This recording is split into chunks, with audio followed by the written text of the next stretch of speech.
All right, Hannah, thanks. It may be the biggest shocker in the history of American Idol. Judge Paula Abdul is accused of having sex with a former contestant.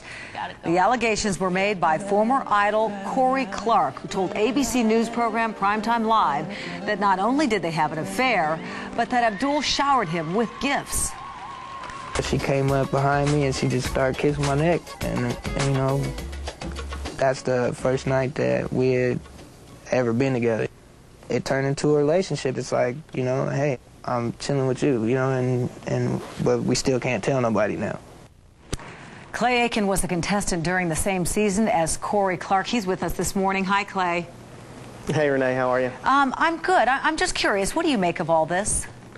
You know, I think it's really quite difficult to really figure out exactly what anyone makes of it at this point. You know, it's a shocker that I think a lot of us in the season have been hearing about for the past week, preparing ourselves for. And last night, kind of threw a lot of curveballs our way. And I think it's hard to kind of be able to grasp exactly what we heard last night, and to you know, even to come to accept it is going to be a little difficult, I think. Now, I think a lot. I'm sorry, go on. Yeah, well, Clay, you actually lived in the American Idol house with Cory when you guys were all part of the top 12 contestants, the top 12 tier of contestants. Did you ever sense anything improper going on between Cory Clark and Paula Abdul at that time? Absolutely not. I think that's what's really, really strange. I think a lot of the stuff that we heard last night was somewhat circumstantial. You know, we saw a lot of. I think a lot of it's hearsay, and I mean, we couldn't leave the house without checking out.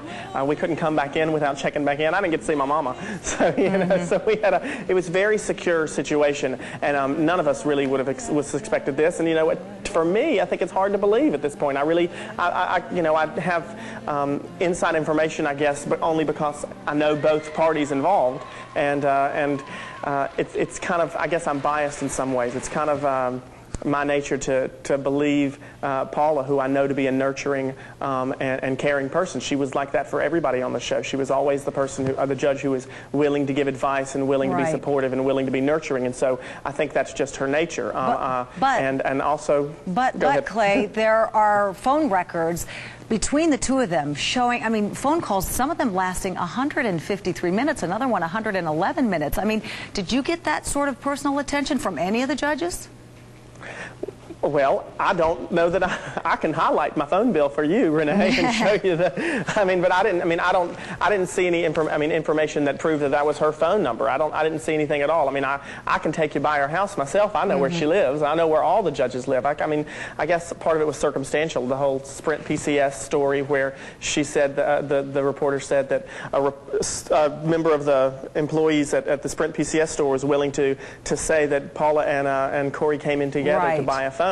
But we didn't hear from that person, so I don't know. I mean, so really, the people who were backing up the story were Cory's personal friends and Cory's family, and you know, I don't know what the track record think that's suspect. is. Okay, I don't think it's gleaming. But what would you make of the phone recordings that we heard that were ostensibly Paula Abdul's voice telling him not to say anything to the media? He hasn't heard from her in over 2 years, and then out of the blue, she calls and says, I think that something might be brewing, just don't say anything. What do you make of that? You know, I do believe that was Paula's voice, but I kind of think that if I were in the situation and I was reading in the New York Post or whatever, I was reading that you were writing a tell-all book about me, I wouldn't believe. I would kind of automatically assume that, you know, well, Renee wouldn't do something like that. Let me call Renee and see what's going on. I would assume that they were lying about, you know, they were making up a story or a rumor about you yourself. So I think I would probably call up and say, Renee, what's going on? And I think that's what I heard last night. You know, Paula calling Cory and saying, you know, what's going on? I imagine they're trying to stir something up. Clay, I have 15 seconds. You know, I just need to ask you, what do you think should happen to Paula Abdul if this is true? You know, well, if it's true, it's kind of hard for me to speculate at that point. You know, I believe Paula's an amazing asset to the show. I believe the show wouldn't be the same without her, and so, you know, that's going to have to be my answer because I kind of have a hard time believing it myself. Well, Clay Aiken, listen, we always enjoy talking to you. Thanks a lot for getting up so early and joining us. All right, take care, Clay. Okay. Thanks, Renee. Bye. All right.